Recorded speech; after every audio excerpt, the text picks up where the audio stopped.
Sa démonstration est limpide, lumineuse, implacable. Le philosophe Jean-Louis Vuillerme explique dans un livre que le nazisme n'est pas un monstre diabolique venu d'ailleurs. Il est le produit méthodique et prévisible de la civilisation occidentale. Non, l'un des événements les plus destructeurs de l'histoire moderne n'est pas seulement le fruit de la folie. Hitler a puisé aussi chez les penseurs américains et européens. Bonsoir Jean-Louis Vuillerme, merci d'être avec nous. Vous êtes l'auteur de ce livre Miroir de l'Occident, le nazisme et la civilisation occidentale, livre qui paraît aux éditions du Toucan. Alors qu'est-ce qui vous a amené à vous intéresser à ce sujet précis, aux origines du nazisme ? Le simple fait je ne comprenais pas le nazisme. Je ne sais pas pour vous, mais moi je ne le comprenais pas. J'avais été éduqué dans l'idée que c'était un acte de folie commis par des brutes épaisses dirigées par des êtres psychiatriques, que c'était un événement si incompréhensible qu'il en devenait indicible. Alors ça m'a beaucoup inquiété parce que s'il est incompréhensible, il n'y a aucun moyen de le maîtriser, même intellectuellement, et a fortiori de l'empêcher de prendre des formes nouvelles. Donc les historiens n'offraient que des solutions localisées. Les uns étudiaient d'ailleurs de manière très intéressante l'antibolchevisme, l'antisémitisme bien sûr, l'économie, tous les différents aspects de cette histoire, mais aucun ne nous donnait ce qui m'aurait semblé être un début d'explication.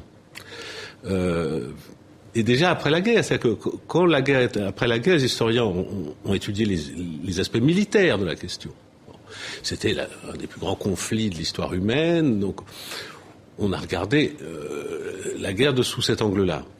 Après, on a découvert très tardivement que l'extermination était une partie centrale, absolument essentielle de ce qui s'était passé, mais on l'a analysé. Il y a eu un effet de sidération, et on a dit on peut pas en parler. Donc on va traiter l'extermination par révérence, ce qui est tout à fait souhaitable à certains égards, mais insuffisant au plan intellectuel. Voilà. Alors comment est-ce que vous avez travaillé, comment est-ce que vous avez procédé ? Alors, je partais du principe que si, par hypothèse, vous n'avez pas affaire qu'à des brutes épaisses et à des fous, ils avaient un raisonnement. Bon. Et que, d'ailleurs, plus généralement, que les êtres humains ont tendance à agir conformément à leurs représentations. Donc, quelles étaient ces représentations ? Est-ce qu'ils en disent eux-mêmes quelque chose ? Et est-ce qu'ils disent à la fois quels sont leurs buts et quelles sont leurs sources ? Alors, je me suis lancé dans une tâche extrêmement désagréable pour moi, qui a été de me plonger dans une littérature en fait très abondante, qui était l'œuvre d'Hitler et des autres très grands dirigeants nazis, pour découvrir, l'abondance de cette œuvre, dans le cas d'Hitler, pas du tout réduite à Mein Kampf. Donc, il y a un deuxième livre, peu de gens le savent, qui n'a pas été publié de son vivant, mais qu'il a écrit intégralement. Il y a des milliers de discours qu'il a écrits lui-même, et qui sont très articulés. Alors, en français, on le perçoit assez mal, parce qu'on le connaît à travers des discours qui nous paraissent hurlés. Ouais. Donc, c'est la théorie des hurlements du barbare, mais il tient un discours articulé. Il a même une théorie économique de la mondialisation qui, moi, m'a beaucoup étonné. Et il en allait de même, à de moindres degrés, d'un certain nombre de ses collaborateurs. Alors justement, vous parlez des écrits d'Hitler, de ce qui l'a façonné, de ses sources d'inspiration. La première chose qui frappe quand on lit votre livre, c'est la fascination que ce dictateur éprouvait pour les États-Unis d'Amérique. Et l'un de ses grands modèles est une des grandes figures, d'ailleurs, américaines de l'époque. Alors, en m'empressant de dire qu'il ne faut pas réduire le nazisme à des sources américaines, une fois que j'ai dit ça, il est vrai qu'il y a des sources très importantes. Et l'une d'entre elles, c'est Henry Ford, le constructeur automobile. Alors, on a toujours su, en tout cas aux États-Unis, que Henry Ford était un très grand antisémite, mais on n'a pas forcément su qu'il était une source immédiate d'Hitler, que des passages entiers des écrits de Henry Ford ou dirigés par Henry Ford se retrouvent dans Mein Kampf. On n'a pas toujours remarqué que Henry Ford est le seul Américain mentionné dans Mein Kampf. On n'a pas toujours noté que l'Allemagne nazie lui avait remis la Grand Croix de l'Aigle allemand, et chose encore plus incroyable, que Adolf Hitler, qui n'était pas très enclin à la sentimentalité, avait un portrait dans son bureau, qu'il n'était pas celui de Wagner, mais qu'il était celui d'Henry Ford. Alors tout à l'heure, vous avez dit bien entendu antisémitisme, anti-bolchevisme également. Au-delà de ces sources d'inspiration, on a le sentiment que le nazisme, cette idéologie destructrice, c'est une sorte de synthèse entre différentes idéologies, différentes tendances de cette époque précise en Occident. Alors, si vous voulez, le nazisme accordait un culte à la pureté des origines. Et il n'y a pas d'origine plus mêlée que celle du nazisme, qui a puisé absolument dans toutes les sources de l'Occident, pas seulement celles, et d'ailleurs assez peu, dans celles qu'on avait identifiées jusqu'à présent, qui étaient essentiellement la contre-révolution, la pensée, une pensée occultiste, etc. Ouais. Donc il y a tout un goût de Hitler notamment, de certains autres nazis, grands dirigeants nazis, pour la science. Ce sont des gens qui se présentent comme positivistes, qui étudient les sciences sociales enseignées dans les universités et qui, malheureusement, à cette époque, sont les sciences des races. Bon, ça n'est pas une maladie uniquement américaine, c'est une maladie anglaise, française, allemande, etc. Mais comme la science s'est déplacée, le point de la science s'est déplacé aux États-Unis, c'est là que les théories raciales les plus abondantes sont développées dans les universités, et on a des personnages extravagants, extraordinaires, comme un autre qu'Henry Ford, qui est Madison Grant, qui a joué un rôle très très important. C'était quelqu'un qui considérait que les hommes se divisaient comme des espèces opposés les unes aux autres, et qu'il est totalement légitime et parfaitement nécessaire qu'ils s'entre-dévorent. Alors pour expliquer l'émergence du nazisme, Jean-Louis Vuillerme, on lit beaucoup, on entend, on l'apprend d'ailleurs dans les écoles aussi, il me semble, que le nazisme est une conséquence de la crise économique de 1929, que c'est une idéologie typiquement allemande qui a pris racine dans un contexte économique et social très précis, celui de cette crise. Est-ce que c'est réducteur? Est-ce que vous iriez jusqu'à dire que c'est une vision biaisée? Non, c'est incomplet. C'est-à-dire, les hommes, comme je vous disais, obéissent à leur représentation. Et puis après, il faut que leur représentation puisse fonctionner dans le cadre de déterminants historiques qui leur sont favorables. Bon. Mais la ligne idéologique nazie est en place avant la crise de 29. D'ailleurs, regardez les dates. Vous avez Henry Ford, c'est 1922 plus ou moins. Le Mein Kampf, c'est 1925. Et la crise de 29, c'est évidemment 29.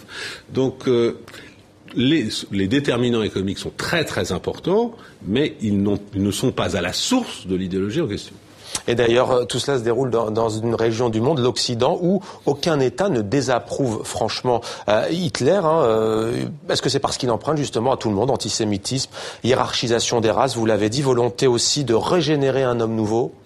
Alors, l'eugénisme était partagé par tout le monde à l'époque, par très très grande partie des élites européennes ou américaines. Il faut savoir que, y compris un homme très humaniste, qui est comme Winston Churchill, en tant que ministre de l'Intérieur, avait proposé la déportation des handicapés dans les colonies. Pensait bien faire. Bon, donc le Parlement le lui avait refusé du reste. Mais c'était une atmosphère où l'eugénisme était admis. L'antisémitisme était complètement réparti partout, avec des formes nouvelles dont, justement, Henry Ford avait contribué à beaucoup transformer. Vous parlez de colonie, justement. Aimé Césaire a dit « Le nazisme, c'est le colonialisme qui est entré à la maison ». Les plus scandaleux, au fond, on a le sentiment qu'à l'époque du génocide juif au cœur de l'Europe, ce qui a frappé, c'est le crime de l'homme blanc sur l'homme blanc dans un territoire habité par des blancs. Est-ce que votre livre nous amène aussi à penser cela ? Il n'a pas tort du tout, et il n'a pas entièrement raison. C'est-à-dire que c'est comme une sorte d'escalier qui se serait monté de pièces allant jusqu'à une visée exterminatrice totalement délibérée, parce que la colonisation n'avait pas du tout des buts exterminateurs. Elle a été exterminatrice, elle a été évidemment très esclavagiste. L'esclavagisme, c'est une composante importante du nazisme qu'on a beaucoup trop négligée, mais c'est une composante. Donc, le nazisme arrive comme le produit de toute une série d'événements historiques destructeurs, dont le colonialisme est totalement majeur, mais n'est pas la totalité. Alors, Miroir de l'Occident, c'est le titre de votre livre. Il est tout sauf anodin. Au-delà du constat que vous nous dressez ce soir, que voulez-vous dire? À quoi nous invitez-vous avec votre œuvre? J'ai cru que je ne pouvais pas étudier le nazisme sans consacrer un peu de temps à essayer de nous en guérir. Si l'idéologie nazie ne se ramenait pas à cet événement unique et incompréhensible, s'il avait des racines aussi réparties, ces racines ne s'étaient pas évaporées en 1945, là, en magie. Et elles se sont réorganisées différemment, et nous souffrons à bien des égards aujourd'hui de certains symptômes de cette maladie. Je vous donne 2 symptômes typiques, très occidentaux, mais que nous, quand on dit l'Occident aujourd'hui, il ne faut pas se tromper, l'Occident a triomphé. L'Occident, il ne faut pas être pessimiste sur l'Occident, en ce sens, il a imposé ses idées à des gens qu'on pense être ses ennemis les plus acharnés.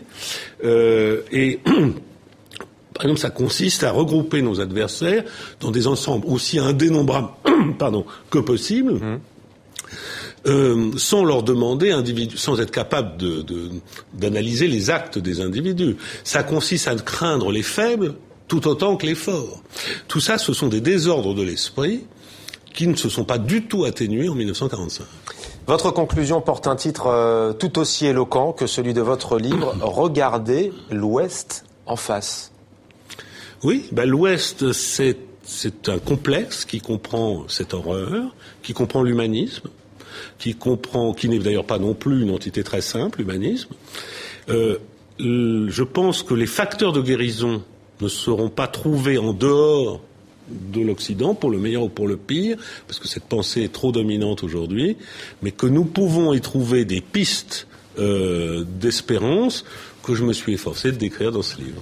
Merci beaucoup Jean-Louis Vuillerme, philosophe. Miroir de l'Occident, le nazisme et la civilisation occidentale, c'est donc le titre de votre livre, édition du Toucan, et peut-être que vous souhaiteriez un jour voir dans les livres scolaires, même s'il est peut-être un peu tôt, le développement de vos travaux. Merci à vous d'avoir accepté de témoigner sur le plateau de 64 minutes sur TV5 Monde.